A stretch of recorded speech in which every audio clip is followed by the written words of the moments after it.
Saham pertama yang akan kita analisa adalah saham Bumi. Kemarin minggu lalu Bumi melakukan perubahan logo. Ini mengindikasikan adanya transformasi perusahaan dari yang tadinya fokus di batu bara, kini mulai diversifikasi ke pertambangan yang lebih punya nilai lebih tinggi seperti emas, nikel, tembaga, dan lain-lain. Kalau kita lihat dari chart saham Bumi, ini ada indikasi membentuk pola double bottom.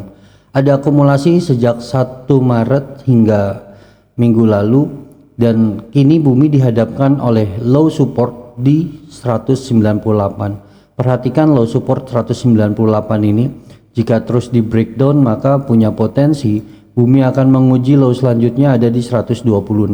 Kita sama-sama berharap Bumi bisa rebound dari 198, dan tentunya akan menarik kalau sudah mampu breakout di atas 280 untuk menyempurnakan potensial menjadi double bottomnya. Kalau kita lihat dari akumulasinya, ada SS, XL, GR yang mendominasi market Bumi. Kalau kita lihat dari distribusinya, ada MG, CP, BK, DR, YP yang notabene investor asing mulai keluar dari saham Bumi. Saham selanjutnya ada saham ADI yang juga diakumulasi dari sejak awal Maret. Kita lihat akumulasinya cukup baik, di mana ada CC mengakumulasi 205 miliar, disusul AZ 80,7 miliar dan AK 78,8 miliar di harga rata-rata kisaran 10.128 sampai dengan 10.214. Kita lihat distribusi yang terjadi di saham AADI, ada MG, GR, XL. Ini juga cukup besar distribusinya. Kalau kita lihat dari teknikalnya, AADI ada indikasi pullback dari resistance become supportnya. Jika AADI mampu breakout dari 10.750, maka besar peluang AADI punya target di kisaran 11.375 dan 11.725.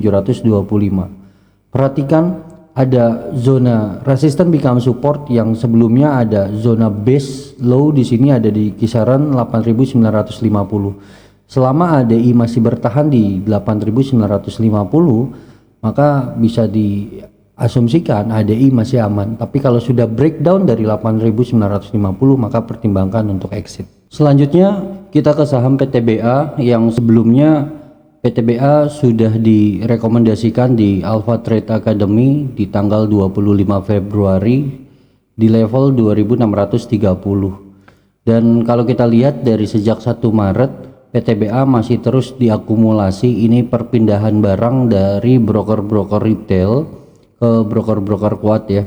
Kita lihat di sini ada ZP, BK, AK. Ada ZP yang mendominasi akumulasi sebesar 130 miliar di harga 2.903. Dan kalau kita lihat dari segi teknikal, saat ini sebetulnya sudah capai tutup gap di saham PTBA dan masih memungkinkan untuk bisa kembali melanjutkan kenaikannya.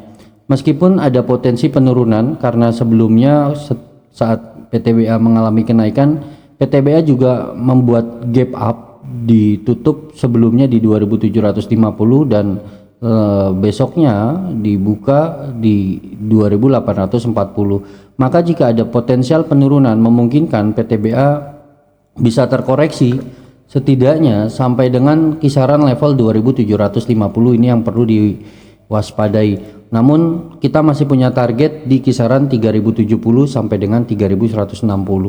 Bagi yang masih punya barang, memungkinkan PTBA masih bisa untuk di hold. Tapi kalau yang belum punya barang, sebaiknya tunggu di 2.750. Saham selanjutnya kita lihat ADRO. Ada yang menarik juga dari akumulasi ADRO sejak awal Maret tanggal 1 sampai dengan 13 Maret.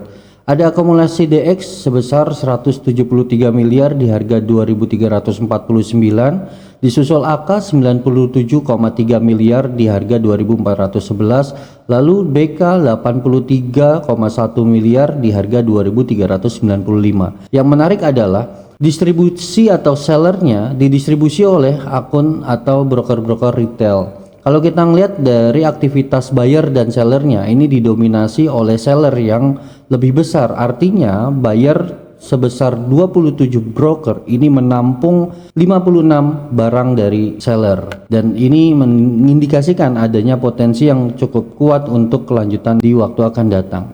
Kalau kita lihat dari teknikalnya, DRO sempat menguji 2530 tapi terkoreksi kecil, memungkinkan DRO terjadi koreksi sampai dengan kisaran 2430 untuk selanjutnya kembali melanjutkan kenaikannya. Dan bagi Anda yang sudah punya barang, bisa dipertimbangkan untuk di hold, dan bagi yang belum punya barang, pertimbangkan untuk masuk jika breakout dari 2530 untuk capai target terdekatnya di 2880. Semoga analisa-analisa ini bermanfaat dan membantu untuk aktivitas investasi Anda, dan jangan lupa di like ataupun di subscribe jika analisa ini membantu. Tunggu dan nantikan analisa-analisa saya selanjutnya, dan Anda bisa request analisa di kolom komentar, dan mungkin di video selanjutnya saya akan analisa saham-saham pilihan Anda. Sampai jumpa di video selanjutnya.